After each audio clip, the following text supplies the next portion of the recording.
मैले चाहिँ मेरो ठुलो बाबुलाई अहिले 20 महिनाको भयो। उसलाई चाहिँ 6 महिनादेखि भनौँ न 6.5 महिनादेखिबाट चाहिँ रेगुलर रूपमा चाहिँ हाम्रो कम्प्लिमेन्ट्री फुड्सहरूमा चाहिँ घी चाहिँ एड गरेर दिने गरेको थिएँ।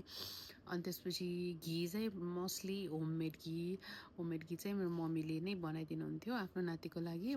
अनि खानेकुरामा खाना रेडी भइसकेपछि माथिबाट घिउ हालेर खान्थ्यो।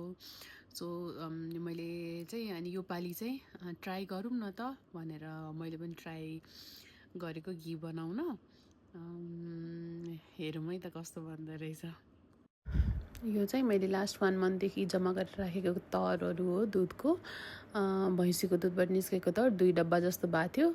सो म एक्साइटेड पनि थिएँ, नर्भस पनि थिएँ, बिग्रियो भने के गर्ने भनेर। अनि यसमा चाहिँ चिसो पानी राखेर मिक्स गर्यो भने चाहिँ मजाले त्यो फ्याट सेपरेट हुन्छ भनेको थियो। त्यही भएर त्यही अनुसार फ्रिजमा राखेको पानी मिक्स गरेर मैले ब्लेन्डरमा ब्लेन्ड गर्थेँ। यसरी कस्तो क्रिमी आइसक्रिम जस्तो टेक्स्चर भएर निस्केको थियो कि हेर्दाखेरि। अनि बटर भनौँ न, बटर जस्तो। अनि त्यसपछि मलाई त्यस्तो टिकटकहरूमा हेर्दाखेरि चाहिँ यसरी हातले पनि सेपरेट गरेको देखाइरहेको थियो कि।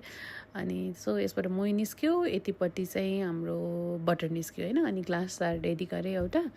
अनि घिउलाई खार्नको लागि एउटा भाँडामा राखेर बिस्तारै बिस्तारै गरेर त्यो सबै नहुनी चाहिँ मैले राखिदिएँ। अनि यसरी फिज आइरहेको थियो। अब यसलाई चाहिँ खार्नुपर्छ ट्रान्सपेरेन्ट हुने बेलासम्म।